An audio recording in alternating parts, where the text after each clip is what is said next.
안녕하십니까. 우리 사랑하는 영색교회 성도 여러분, 오늘부터 앞으로 약 24번에 걸쳐서 구약의 대표적인 선지서 가운데 하나인 아모스서를 공부하겠습니다. 그래서 지금부터 한 2시간은, 2주는 아모스서를 읽기 위한 준비 운동을 하고요.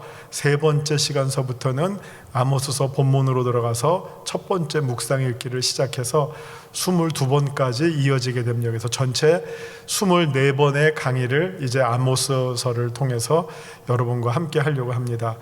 구약의 선지서를 공부할 수 있는 아주 유익한 좋은 기회가 되셨으면 합니다. 오늘은 그 첫 번째 시간으로 아모스서를 어떻게 묵상할 것인가 하는 주제를 살펴보려고 합니다. 부제로는 구약의 선지서를 어떻게 묵상할 것인가 라는 내용으로 먼저 한번 여러분들에게 조금 기본적인 안내를 해드리고자 합니다. 자, 다음을 한번 보실까요? 네, 구약에서 우리가 선지서라고 하는 부분을 보게 됩니다. 이 구약은 전체를 보면 크게 4부분으로 되어 있다고 말씀드릴 수 있습니다. 그래서 율법서라고 해서 모세오경이 해당되는 책이죠. 우리 성경의 제일 앞부분 창세기, 출애굽기, 레위기, 민수기, 신명기, 이 5개의 책은 율법서라고 합니다. 토라라고 하죠. 그리고 그 다음에는 역사서가 등장하고 있죠. 그러니까 여호수아서부터 에스더서까지 약 12권의 책들이 역사서에 해당이 되고요. 그 다음에는 시가서 혹은 성문서라고 합니다. 시가서에 해당하는 책이 욥기, 아가서, 시편, 잠언, 전도서, 지혜문학이라고도 합니다. 삶의 지혜에 관련된 많은 가르침들과 내용이 있기 때문에 시가서 혹은 성문서, 지혜문학 이렇게 불리기도 합니다. 자, 마지막으로 선지서에 해당되는 부분이 있습니다. 선지서는 전부 17권으로 되어 있는데 구약의 이사야서부터 말라기에 해당이 됩니다.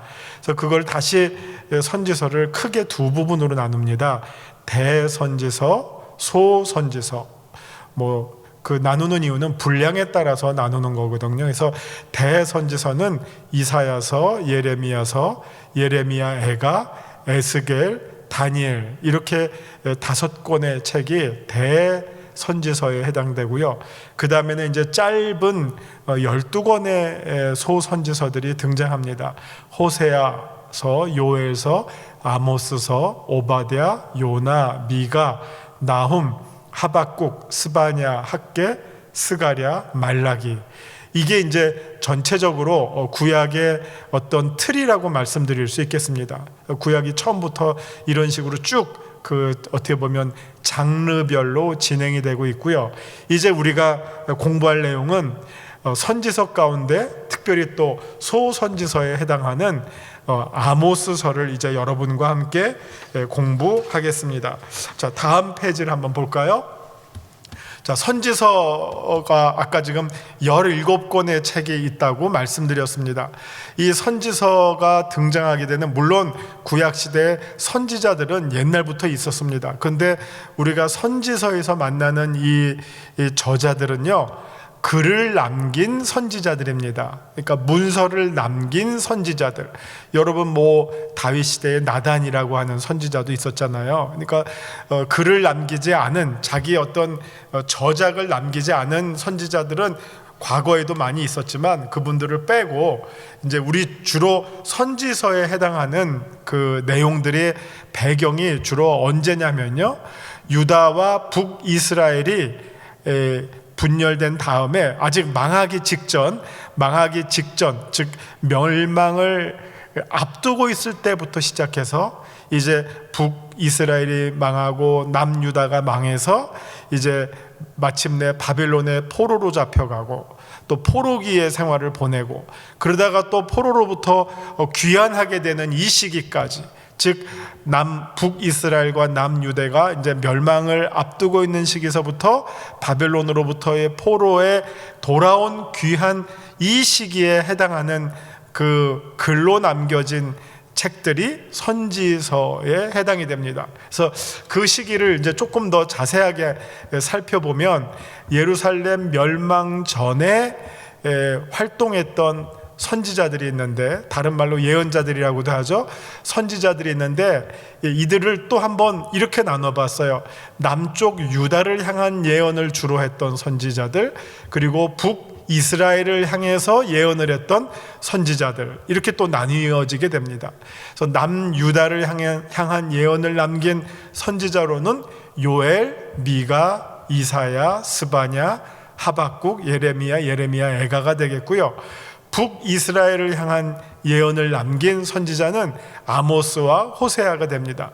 근데 특이한 사실은 우리 아모스서 1장을 보시면 아시지만 아모스의 출신은 남쪽 유다의 드고아 출신의 목자인데, 그가 던진 메시지는, 선포한 메시지는 북이스라엘을 향한 메시지를 남겼기 때문에 아주 독특한 이 조합이라고 말씀드릴 수 있겠습니다. 그 밖에 또 에돔을 향한 메시지를 남긴 선지자로 오바댜가 있고, 여러분 잘 아시는 니느웨를 향해서 남긴 메시지는 또 요나가 있겠고 나홈이 있겠습니다.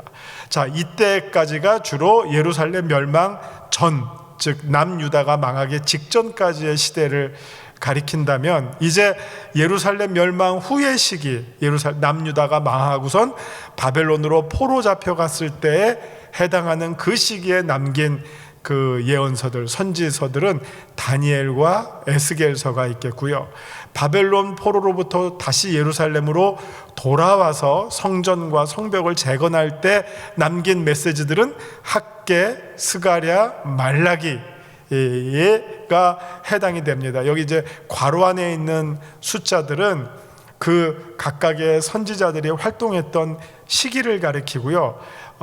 특별히 안 썼지만 당연히 주전, BC, Before Christ, 주전의 시기에 해당되는 그런 연대기를 가지고 있습니다. 자, 다음을 한번 보실까요? 자, 그러면 이제부터 우리가 앞으로 아모스서를 읽으시게 됩니다. 소위 선지서를 읽으시게 됩니다. 근데 아마 여러분들이 읽기가 결코 쉽지 않으시다라고 하는 것을 느끼실 거예요. 읽기가 상당히 힘드실 거예요. 뭐 읽어도 쉽게 무슨 내용인지 그 내용이 안 들어오고, 그 다음에 수많은 지명과 이런 낯선 이름들이 아마 계속 등장하게 될 겁니다. 그러다 보면 여러분이 이제 말씀을 읽을 때 집중도가 떨어지겠죠. 그러니까 뭐 재미도 없겠죠. 어렵기만 하겠죠. 그래서 읽기가 결코 수월하지가 않습니다. 그래서 이런 문제를 우리가 이제 함께 풀어나가면서 선지서를 공부하시게 됩니다. 여러분이 잘 아시는 구약의 책 가운데 역사서 같은 내용, 아까 말씀드린 그 여호수아서부터 에스더까지 해당되는 이 역사서는요, 대부분 무슨 그 역사의 흐름을 이야기의 형식으로 소개를 해주고 있기 때문에 비교적 읽기가 쉽습니다. 그냥 뭐 옛날 얘기책, 무슨 뭐 옛날 전기, 뭐 다윗의 전기, 뭐 솔로몬의 전기 가능하잖아요. 사울의 전기라고 해도 무방할 정도로 그냥 옛날 이야기들이 쭉 시대를 훑어가면서 등장하고 있기 때문에 역사서는 누구든지 읽는 것이 별로 어렵지 않습니다. 그러나 반면에 선지서는 그 안에 보면 하나님으로부터 받은 그 메시지인데, 여러분 하나님과 우리와 소통한다고 하는 것이 얼마나 어렵겠습니까? 하나님께서 뭔가를 보여주시고 말씀하시는데 그걸 우리가 다시 받아서 표현을 해야 됩니다. 그리고 그가 표현한 것을 우리가 다시 읽고 깨달아야 합니다. 그러니까 그 형식이 아주 복잡하고 많은 상징과 감추어진 메시지가 그 안에 담겨 있죠. 그리고 하나님이 우리에게 주시는 아주 특별한 메시지들이 담겨 있습니다. 그걸 우리가 주로 신탁이라고도 이야기하고요. 또 그들이 본 비전이 있습니다. 환상. 이게 뭐 어떻게 보면 맨정신으로 볼 수 있는 게 아니라 정말 하나님께서 특별히 주셨기 때문에 볼 수 있었던 것이죠. 그리고 또 그 안에서 아주 이게 그냥 편안하게 쭉 내용이 흘러가는 게 아니라 특별한 이슈를 가지고 경계를 하거나 아주 강한 경고를 하거나 논쟁이 펼쳐지거나 이런 상황입니다. 그래서 그 배경에 대한 이해를 잘 알지 못하고서는 내용을 이해하기가 아주 어렵습니다. 그리고 그들을 향해서 이제 또 예언자들이, 선지자들이 선포의 메시지가 주어집니다. 왜 이런 메시지가 지금 이 순간에 주어질까? 누구를 향해서 주어질까? 왜 주어질까? 이런 배경에 대한 이해가 없이는 읽어도 잘 그 내용을 파악하기가 어려운 그런 좀 난감한 문제들이 있습니다. 그래서 정말 이 본문에 들어가기 전에 당시의 배경, 상황, 그 다음에 각각의 그 명칭들이 뜻하고 있는 내용들을 미리 조금 숙지를 하셔야지만 선지서를 그나마 조금 더 잘 이해하실 수 있게 됩니다. 한번 여러분, 제가 이제 예를 들어서 여러분 요나서 읽으실 때 어려우십니까? 아니잖아요. 아주 재밌잖아요. 또 그 다니엘서도 막 어렵다고 느껴지시지만 사실은 다니엘서 1장부터 6장까지의 내용은 그냥 그렇게 어렵지 않습니다. 그러나 이제 뒷부분으로 갈수록 그 환상의 얘기가 많이 나오면서 점점 어려워져서 이게 같은 책 안에 너무 다른 두 얼굴을 갖고 있는, 우리 옛날에 무슨 뭐 두 얼굴의 사나 이런 말 있었는데 두 얼굴을 갖고 있는 책이 다니엘서라고 말씀드릴 수 있겠어요. 그래서 이 선지서는 쉽게 익숙해지기 어려운 그런 난점을 가지고 있지만, 그러나 우리가 그것을 오히려 잘 준비해서 읽는다면 오히려 그 안에서 또 하나님의 놀라운 그 말씀을 듣고 큰 기쁨과 보람을, 깨우침을 얻으실 수 있는 아주 특별한 책이라고 말씀드릴 수 있겠습니다. 자, 다음을 한번 또 보실까요? 그래서 우리가 이 선지서를 잘 이해하려면 예언과 선지자들에 대한 올바른 이해가 필요합니다. 그래서 첫 번째, 선지자들에게는 하나님의 영의 강한 임재와 역사가 있었던 것이 사실이지만, 그렇다고 우리가 그 선지서를 읽을 때 우리도 뭐 막 그런 어떤 황홀감 속에서 책을 읽어야 한다는 뜻은 아닙니다. 좀 아이러니하지만 그럴수록 우리는 오히려 더 잘 정말 눈을 부릅뜨고 신경을 아주 곤두세우고 집중해서 정말 어떻게 보면 좋은 책을 읽는 마음으로 선지서를 읽을 때 오히려 그 안에 감추어져 있는 정확한 메시지를 우리가 배우고 깨달을 수 있게 된다는 사실을 꼭 기억하셔야 할 겁니다. 자, 두 번째로 또 오히려 성경은 우리들에게 이 주술적 방법의 사용에 대해서 엄격하게 금하고 있습니다.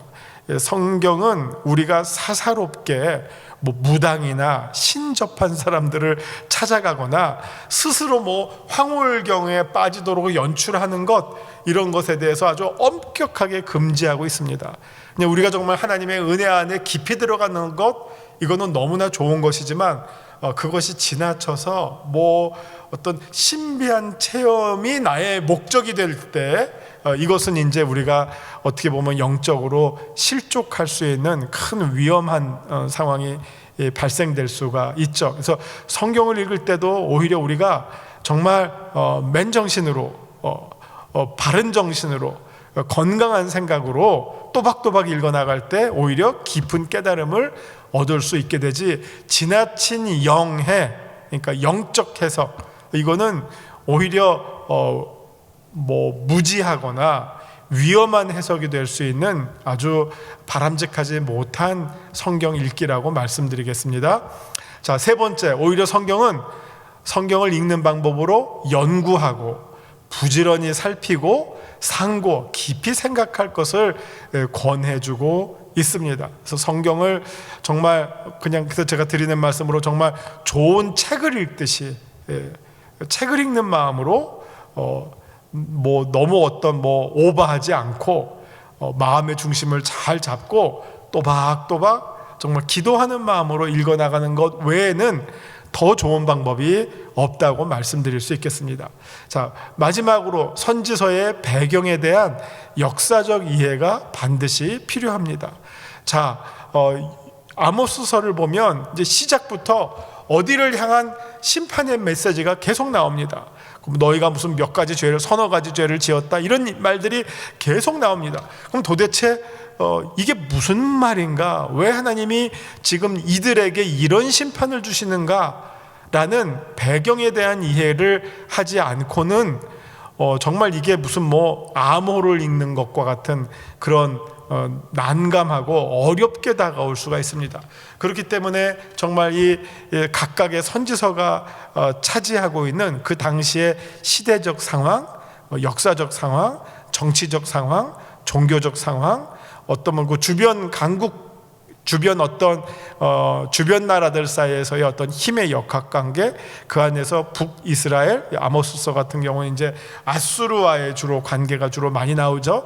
그러니까 이런 어떤 국제관계와 거기에 처했던 어떤 여러 가지 상황들에 대한 이해가 없이는 선지서를 이해하기가 아주 어렵다는 겁니다. 그래서 배경, 그 책의 역사적 배경에 대해서 우리가 함께 공부해 나갈 것을 제가 제안해 드리고요.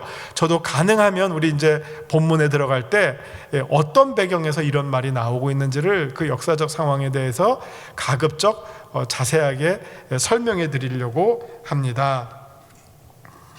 다음을 한번 보시겠습니다. 그래서 이제 먼저 아모스 시대의 역사적, 정치적 상황에 대해서 아주 간단하게 한번 먼저 소개해드리면, 아모스의 시대는 당시에는 아시리아가 최고의 힘을 발휘할 때입니다.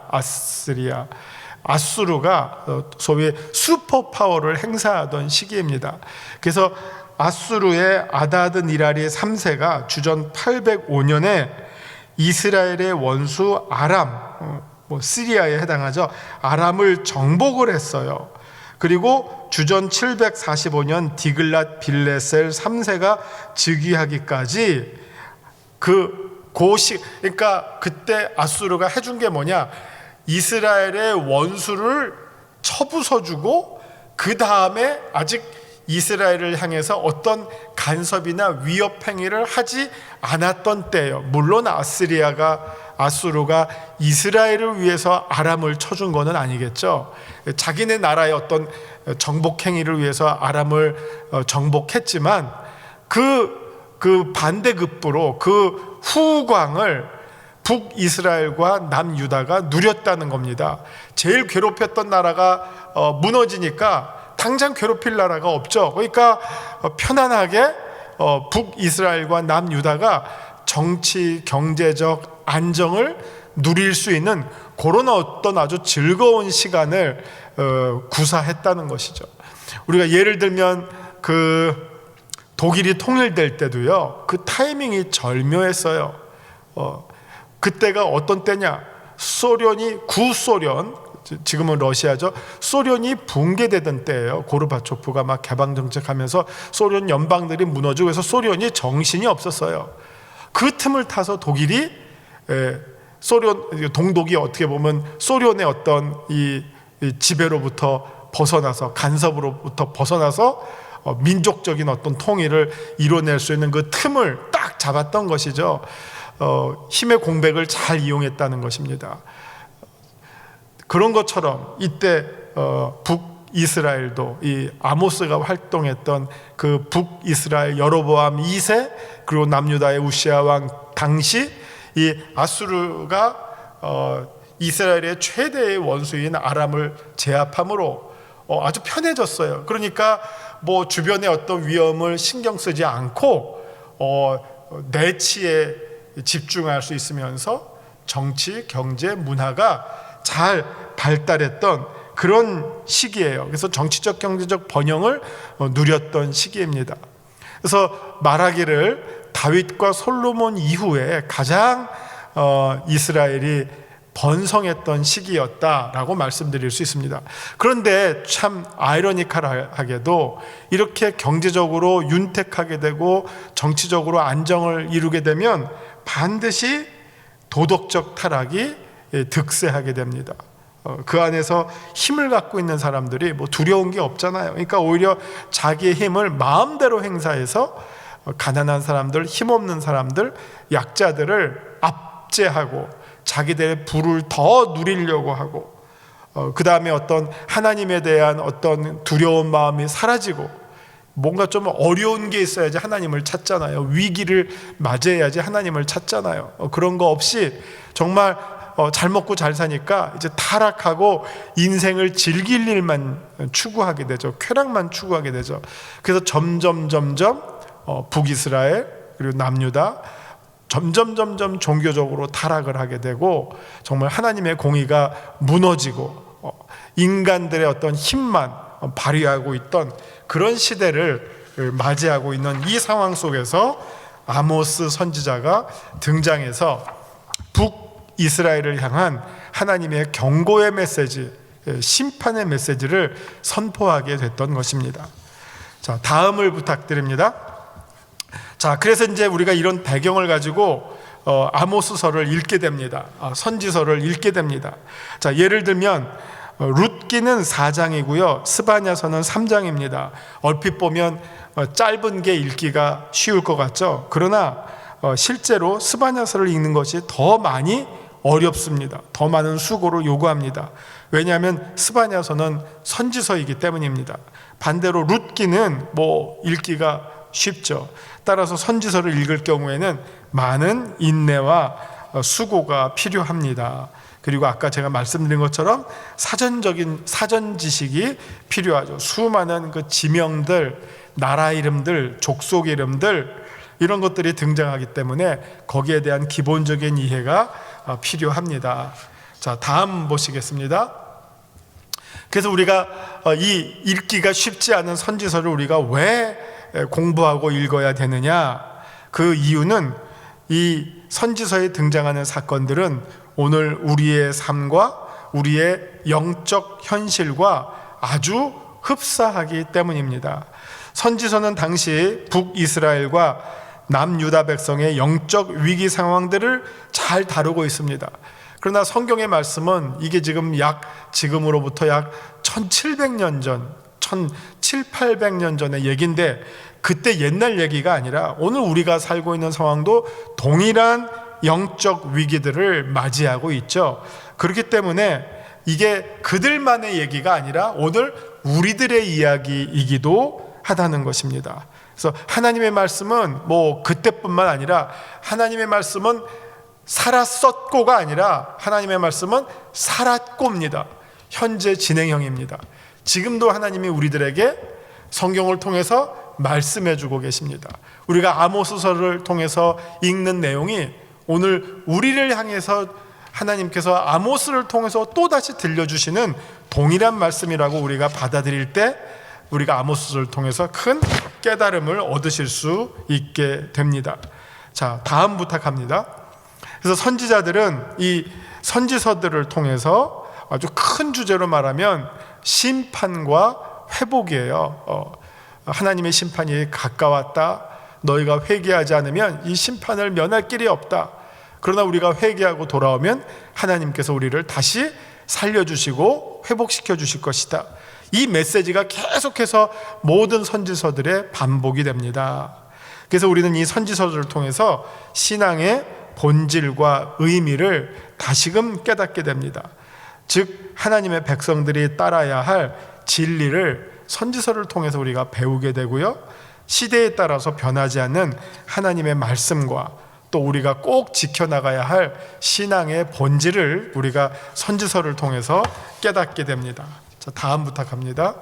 그래서 우리는 이 선지서를 통해서 마지막 때에 대한 하나님의 우리에게 주시는 예언의 말씀들을 배우고 깨닫게 됩니다.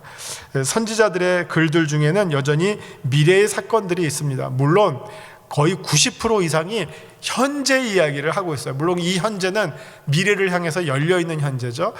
대부분의 내용들이 생각보다 훨씬 더 많이 현재를 이야기하고 있고 실질적인 미래를 이야기하고 있는 부분은 아주 적습니다. 그러나 이 현재의 내용이 미래와 함께 연결되어서 우리들에게 말씀해주고 있다는 것입니다. 그리고 마지막 때에 대한 예언은 아직 성취를 기다리고 있습니다. 이 선지서들 가운데 약 분량으로 보면 한 1%에서 2, 3% 정도 이때 아주 찬란하게 빛나는 마치 밭에 감추어진 보화와 같은 부분들이 있는데 이게 바로 메시아에 대한 예언들이 나오고 있습니다. 물론 모든 책에 나오는 건 아니지만요. 그래서 그런 어떤 장차 오실 메시아에 대한 예언을 우리가 또 이 선지서들을 통해서 배울 수 있고요. 또 마지막으로 선지서는 그들의 시대만이 아니라 다가올 시대에 관한 일들도 기록하고 있기 때문에 우리가 선지서를 통해서 많은 깨달음을 배울 수가 있습니다. 자, 마지막으로 첫 번째 아모스서를 우리가 어떻게 묵상할 것인가, 제일 첫 번째 강의의 마지막 결론입니다. 제일 마지막 부분, 우리가 선지서를 읽으면서 또 특별히 아모스서를 읽으면서 하나님의 말씀, 아모스를 통해서 선포되는 하나님의 말씀을 계속해서 보게 됩니다. 자, 그때 그냥 하나님이 이렇게 말씀하시는구나 그냥 이렇게 흘려듣지 마시고 하나님께서 지금 어떤 심정으로 이 말씀을 아모스에게 주셨을까 해서 읽을 때마다 하나님의 마음과 공감하는 마음으로 그리고 그 시대 사람들의 어떤 그 상황을 우리가 함께 경험하는 마음으로 아모스서를 읽으시면 이 아모스서가 우리 모두에게 큰 유익이 되리라고 생각이 됩니다.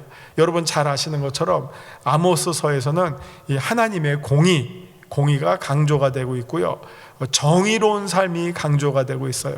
오늘 우리를 향해서 주시는 아주 꼭 필요하고 적절한 말씀이라고 생각이 됩니다. 그래서 우리가 아모스서를 통해서 여러분에게 하나님께서 각 사람에게 주시는 귀한 메시지와 깨달음과 큰 은혜가 있기를 주님의 이름으로 축원합니다. 기도하시겠습니다.